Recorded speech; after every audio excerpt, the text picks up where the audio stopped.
While the first act is commendable, it's the second act that truly shines. The third act, it faces a downfall. The film Argylle is currently in its third week of release and still holds a position in the top 5 at the box office.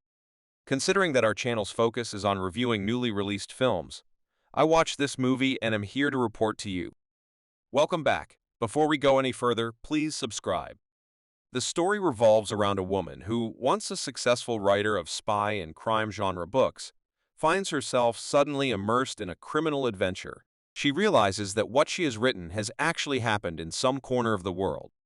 This sets the stage and the first act of the story, with the rest portraying the protagonist's journey to solve problems and return to her normal life. The initial idea of the film is very fitting and has sufficient innovation. The introduction and start of the film are suitable and engaging. The transition between the fictional world and the author's world is well portrayed. The creative visuals, dialogues, and distinctive settings effectively convey that while the writer is the creator of the fictional world, she is more drawn to the world of her story than the normal life. The visual style and music in the storytelling sections resemble the structure of crime and spy films, especially Kingsman, with shining visuals, elegant costumes, high-speed actions, escapes, pursuits, and confrontations embodying all the elements of its genre. Character designs are multi-layered, a natural occurrence in this genre where characters undergo identity changes. These character transformations lead some characters to evolve from the first act to the second, and the same technique is used again in the transition from the second to the third act. However, this approach becomes a problem as it sidelines Henry Cavill as the main supporting character from the beginning of the second act. Surprisingly, the secondary supporting character becomes more crucial, portrayed by Sam Rockwell. It's interesting that the film heavily emphasizes Henry Cavill in promotional material, almost featuring him prominently in all posters.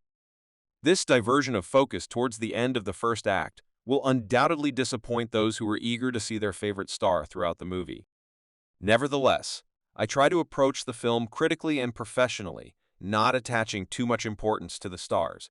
In fact, I find the second act much better than the first, and I consider Sam Rockwell's performance as one of the film's highlights.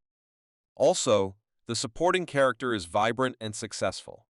As mentioned, the first act is good, but the second act is excellent. The transition from the ordinary life of a writer with criminal dreams into an intense criminal adventure is well imagined and gets better and better until the end of the second act. The pacing becomes faster, action and adventure dominate, and the central focus of the story is carried forward by the duo of Sam Rockwell and Bryce Dallas Howard.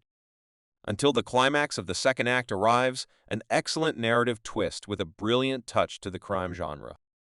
The designer of this scene truly had a deep understanding of the narrative spirit of the crime genre. Just a moment after the significant discovery and revelation in the climax of the second act, everything falls apart. The first signs of the film's decline appear shortly after the major revelation in the second act itself, the moment when the character Ellie Conway says the reader had emailed in this insane, brilliant idea for a twist to bring her back. The film becomes progressively engaged in a decline from this scene, and the decline continues until the third act fades away. The third act becomes so weak and illogical that it damages the credibility of the entire film. Here is where the audience's dissatisfaction, resulting from changes in the first and second acts, turns into apparent complaints. The primary problem emerges when, after the climax of the second act, the writer and director lose track of the storyline. Their excessive insistence on changing narratives and characters robs the story of its purpose and meaning. They seem unsure of what to do, resorting to a romantic conclusion between the two main characters to conclude the story.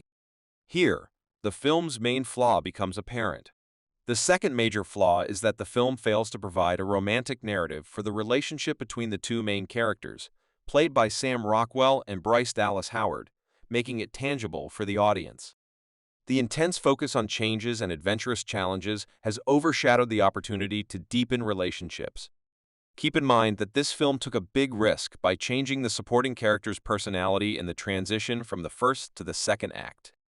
These changes could have achieved excellent results, but unfortunately, the desired outcome was not achieved. If the third act had been different, the film could have been much more enduring and exemplary in the future. Conclusion: Argylle 2024 embarks on a promising journey, weaving an intricate tale of espionage, crime, and unexpected twists. While the film's initial concept showcases innovation, captivating visuals, and a seamless transition between worlds, it encounters turbulence in its execution. The second act stands out as the pinnacle, with a brilliant narrative twist and compelling performances, particularly from Sam Rockwell. However, the film falters in the third act, losing its logical coherence and damaging the overall credibility. The primary flaw lies in a deviation from the storyline's core and a missed opportunity to provide a tangible romantic narrative for the central characters. Despite its shortcomings, Argylle 2024 remains an engaging watch, offering glimpses of brilliance. Your love and support fuels our cinematic exploration. Please subscribe, like, share, and make comment.